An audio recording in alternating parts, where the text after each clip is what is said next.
Hi అండి, welcome back to కుస్మా thoughts. ఈరోజు మనం మంచి చెడు గురించి తెలుసుకుందాం. ఏది మంచి, ఏది చెడు.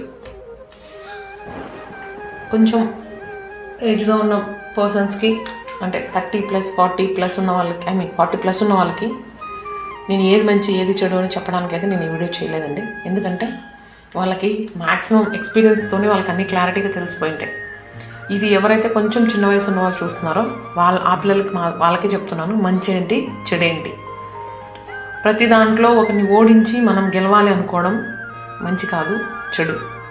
ఒకరిని ఓడించి కావాలనే, ఈ మాటను అండర్లైన్ చేసుకోండి, కావాలనే చేయకూడదు. నువ్వు నిజంగానే గెలుచుంటే, నిజంగానే అటువైపు మంచి ఓడిపోయి ఉంటే అది నీ గెలుపు, నీ మంచితనం. ఓడిపోయినా కూడా తనని దగ్గర తీసుకొని నెక్స్ట్ టైం ఇంకా కష్టపడి చేసి నాకంటే నువ్వు గొప్పగా రావాలి అని చెప్పడం నీలోని మంచి. వాడికి అలాగే కావాలి, అలాగే వాడికి మంచి జరిగింది, వాడికి మంచి శాస్తి జరిగింది, ఇది నీలో ఉన్న చెడు. రెండూ కలిపి నీలోనే ఉంటాయి, టైంని బట్టి అవి బయటకు వస్తాయి. కానీ ఎక్కువ శాతం మంచి బయటకు వస్తేనే నువ్వు మనిషివా, లేకపోతే పశువువా, లేకపోతే ఇంకేదన్నానా ఎదుటి మనిషి అర్థం చేసుకోగలుగుతాడు. నువ్వు అలా ఉండి ఇంకొకరికి ఏదైనా చెప్పగలిగితే ఇట్ విల్ గుడ్. అది చూడడానికి కానీ వినడానికి కానీ చాలా బాగుంటుంది ఇన్ ఫ్యూచర్లో కూడా.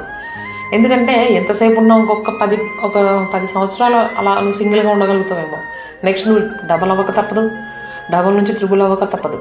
సో నిన్ను చూసి వాళ్ళు ఏం నేర్చుకోవాలి, ఏది మంచి ఏది చెడు అని అప్పట్లోపు నువ్వు చెప్పేంత గొప్పవాడివి అయి ఉండాలి.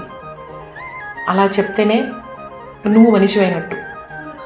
ఏది ఉన్నా ఏది లేకపోయినా మనకి ఫస్ట్ ఉండాల్సింది మంచితనమే. అదే మనల్ని కాపాడుతుంది. ఏమవుతుందిలే, ఒకడిని కొట్టేస్తే ఏమవుతుందిలే, ఒకడి మీద తప్పులు చెప్పేస్తే ఏమవుతుందిలే, ఒకడి గురించి అబద్ధాలు రూమర్స్ అన్నీ స్ప్రెడ్ చేసేస్తే ఏమైపోతుందిలే, వాడేమన్నా నన్ను చూస్తాడా, వాడేమన్నా నన్ను పట్టుకోగలుగుతాడా, ఇవన్నీ అతి తెలివి అంటారు వీటిని. ఎందుకంటే ఎవడు చూడకపోయినా, ఎవరు నిన్ను పట్టుకోకపోయినా పైన భగవంతుడు అని కూడా ఉంటాడు. ఆయన నుంచి తప్పించుకోవడం చాలా కష్టం. ఇది ఎక్కువ అందరికి ఇప్పుడు చిన్నపిల్లలకి అందరికీ ఇది బూతుమాట కావచ్చు, భగవంతుడు చూస్తాడు అనేదంతా అనుకోవచ్చు మీరు. బట్ అదే నిజం.